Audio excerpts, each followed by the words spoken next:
കൊച്ചിൻ കാർണിവലിനുള്ള ഒരുക്കങ്ങളെല്ലാം അവിടെ സജ്ജമാണ്. ഇത്തവണ 2 പാപ്പാഞ്ഞിമാരെയാണ് കത്തിക്കുന്നത്. ആഘോഷങ്ങളുടെ ഭാഗമായിട്ട് വലിയ സുരക്ഷ കൂടി കൊച്ചി നഗരത്തിലാകെ മാത്രമല്ല സംസ്ഥാനത്താകെ ക്രമീകരിച്ചിരിക്കുന്നുണ്ട് എന്നുള്ള വിവരങ്ങൾ കൂടിയാണ് നമുക്ക് ലഭിക്കുന്നത്.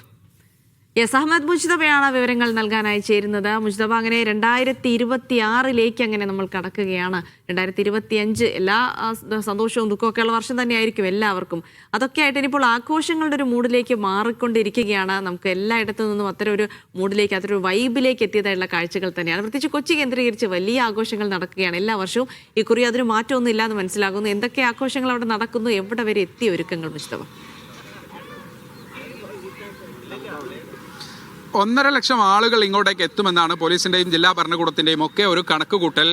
ഇപ്പോഴുള്ളത് വെള്ളി ഗ്രൗണ്ടിലാണ്. വെള്ളി ഗ്രൗണ്ടിലെ ഗാല ഡി ഫോർട്ട് കൊച്ചി ഒരുക്കുന്ന പുതുവത്സരാഘോഷത്തിൻ്റെ ഭാഗമായി ഒരുക്കിയ കൂറ്റൻ പപ്പാഞ്ഞിയുടെ ഒരു പശ്ചാത്തലത്തിലാണ് ഇവിടുത്തെ ഏറ്റവും പ്രധാനപ്പെട്ട ക്രിസ്മസ് ന്യൂ ഇയർ ആഘോഷങ്ങളുടെ പരിസമാപ്തി എന്ന് പറയുന്നത്. ഈ 55 അടി പൊക്കം ഉയരമുള്ള പാപ്പാഞ്ഞിയെ ഇവിടെ കത്തിക്കുന്നുണ്ട്. ഒപ്പം തന്നെ പരേഡ് ഗ്രൗണ്ടിലും മറ്റൊരു പാപ്പാഞ്ഞിയെ കത്തിക്കുന്നുണ്ട്. കഴിഞ്ഞ തവണ നമുക്കറിയാം മൻമോഹൻ സിംഗിന്റെ വിയോഗത്തെ തുടർന്ന് അവിടെ പരിപാടി ഉണ്ടായിരുന്നില്ല. മാത്രമല്ല ഇതായിരുന്നു ഒരു സെൻറ്റർ ഓഫ് അട്രാക്ഷൻ എന്ന് പറയുന്നത്. പ്രത്യേകിച്ച് മരം ലൈറ്റ് തെളിയിച്ച കുറേ അധികം ഒരു വർണ്ണാഭമായ കാഴ്ച കൂടി ഉണ്ടായിരുന്നു. അതുകൊണ്ട് ഗാല ഡി ഫോർട്ട് കൊച്ചിയുടെ ഈ പുതുവത്സരാഘോഷത്തിൻ്റെ പരിപാടികൾ കുറെ കൂടി ആ രൂപത്തിൽ തന്നെ, ആ അർത്ഥത്തിൽ തന്നെ ശ്രദ്ധേയമായിരുന്നു. എന്തൊക്കെ ക്രമീകരണങ്ങളാണ് ഒരുക്കിയിട്ടുള്ളതെന്ന് ബെന്നി ചേട്ടൻ തന്നെ നമുക്കൊപ്പം ചേരുന്നുണ്ട്. ഇതിൻ്റെ ഈ സംഘാടക സമിതിയുടെ പ്രധാനപ്പെട്ട ഒരു വ്യക്തി കൂടിയാണ്. ഈ ഗ്രൗണ്ടിൻ്റെ അകത്ത് ഈ ഗ്രൗണ്ട് എന്ന് പറയുന്നത് 7.5 ഏക്കർ ഉള്ളുന്ന ഒരു സ്ഥലമാണ്. നമുക്ക് അങ്ങ് പറഞ്ഞ പോലെ തന്നെ ഒരു 1.5 ലക്ഷം പേരെ വളരെ സുഖമായിട്ട് അക്കോമഡേറ്റ് ചെയ്യാൻ പറ്റും.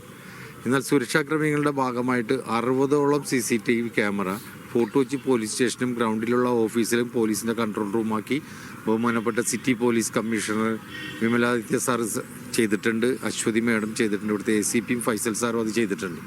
അതിനുശേഷം 3 മെഡിക്കൽ ടീമുണ്ട്. നമുക്ക് മെഡിക്കൽ ടെസ്റ്റ് ഉൾപ്പെടെ സംഗീത ഹോസ്പിറ്റൽ ഉൾപ്പെടെയുള്ള മെഡിക്കൽ ടെസ്റ്റ് ടീമിൻ്റെ 3 ആംബുലൻസ് സജ്ജമാണ്. 3 ആംബുലൻസ് നമ്മളെ സംബന്ധിച്ചിടത്തോളം സജ്ജമായിരിക്കും. പിന്നെ പോലീസ് പറഞ്ഞ അനുസരിച്ച് ഫെൻസിങ്ങുകളെല്ലാം ആൾക്കാർ സെക്ടർ വൈസ് തിരിച്ചു നിർത്താൻ ആൾക്കാർക്ക് 6 മണിയോടെ കയറി വന്ന ആൾക്കാർ സെക്ടർ വൈസ് തിരിച്ചു നിർത്താൻ നമുക്കത് കഴിഞ്ഞിട്ടുണ്ട്. ഫസ്റ്റ് എയ്ഡ് നമ്മളെ സംബന്ധിച്ചിടത്തോളം 4 സ്ഥലത്ത് ഫസ്റ്റ് എയ്ഡ് ഉണ്ട്. എന്തെങ്കിലും ഒരു പ്രോബ്ലം വന്നാൽ അപ്പോൾ അത് മെയിൻറ്റെയിൻ ചെയ്യാൻ വേണ്ടിയിട്ട്. ഫോറിനേഴ്സാണ് നമുക്ക് പോലീസ് ഏറ്റവും കൂടുതൽ കാര്യങ്ങൾ പറഞ്ഞിട്ടുള്ളത്. ഫോറിനേഴ്സിനുള്ള പ്രത്യേക പവലിയൻ നമ്മളതവിടെ ഒരുക്കി കഴിഞ്ഞിട്ടുണ്ട്. പോലീസിൻ്റെ 2 വാച്ച് ടവർ ഉണ്ടാവും ഈ 7.5 ഏക്കറിൽ. അത് നമ്മൾ കൈകാര്യം ചെയ്യുന്നുണ്ട്. 2 അനൗൺസ്മെൻറ്റ് വാഹനം ഇതിൻ്റെ ഇടയിലുണ്ടാവും.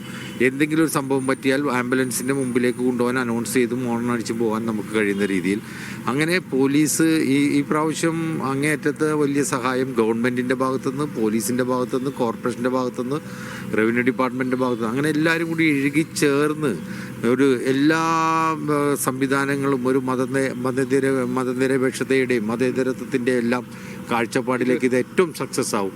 ഇതിൻ്റെ ഈ പാപ്പാഞ്ഞിയുടെ ഒരു പ്രത്യേകത കഴിഞ്ഞ പ്രാവശ്യത്തിന് കുറച്ചുകൂടി വ്യത്യാസം, കളർഫുൾ ആയ ഒരു സാധനമാണ്. ഈ പാപ്പാഞ്ഞി നമുക്ക് ഗൂഗിളിൽ നോക്കി കാണാൻ കഴിയും. ഇറ്റാലിയൻ കാർണിവലിൽ ഉണ്ടാക്കുന്ന സ്ട്രക്ചറാണിത്. ആ സ്ട്രക്ചറിലാണ് നമ്മൾ ഈ പ്രാവശ്യം കൈകാര്യം ചെയ്തത്. അപ്പോൾ ഇറ്റാലിയൻ കാർണിവലിൽ അവതരിപ്പിക്കുന്ന ഒരു പപ്പയാണ് നമ്മൾ ഈ പ്രാവശ്യം 55 അടി ഉയരമുള്ള ഒരു പപ്പയാണ് നമ്മളിവിടെ നിർമ്മിച്ചിട്ടുള്ളത്. ഇത് തന്നെയാണ് 31-ാം തീയതി, ഇന്ന് 31-ാം തീയതി 12 മണിക്കോടെ ഞാനും നിങ്ങളും പൊതുവായ സമൂഹമാകെ കേരളത്തിലെയും വിദേശികളും എല്ലാവരും കൂടി നിന്ന് ഞങ്ങളുടെ ഒരു ആചാരമല്ലെങ്കിൽ പോലും ഞങ്ങളുടെ എല്ലാ ദുഃഖങ്ങളും സങ്കടങ്ങളും എല്ലാം ഇന്ന് രാത്രിയോടെ മാഞ്ഞു നീങ്ങുമ്പോൾ ഒരു ഐശ്വര്യ സമൃദ്ധിയുടെ ഒരു ദിനമായി ഞങ്ങൾ വരവേൽക്കുകയാണ് ജാനുവരി 1-ന്. എന്തായാലും പറഞ്ഞതുപോലെ 55 അടിയുള്ള പാപ്പാഞ്ഞി 12 മണിക്ക് തിരി തെളിയുകയാണ്. അതിനു വേണ്ട സുരക്ഷാ ക്രമീകരണങ്ങളെല്ലാം ഇതിനകം തന്നെ സുസജ്ജമാണ് എന്നുകൂടിയാണ് സംഘാടകർ പറയുന്നത്. ശരി, അപ്പൊ ഒരുക്കങ്ങളൊക്കെ പൂർത്തിയായിട്ടുണ്ട് എന്നാണ് മനസ്സിലാക്കുന്നത്. 1.5 ലക്ഷത്തോളം പേർ എത്തുമെന്നാണ് കണക്ക്. 1 ലക്ഷത്തോളം പേര് എത്തുമെങ്കിൽ അതൊരു വലിയ സുരക്ഷാ ക്രമീകരണങ്ങളോടെ വേണ്ടിവരും. നമ്മൾ തന്നെ സ്വന്തം നിലയ്ക്കൊരു ശ്രദ്ധ വേണം, സുരക്ഷ ഒരുക്കണം.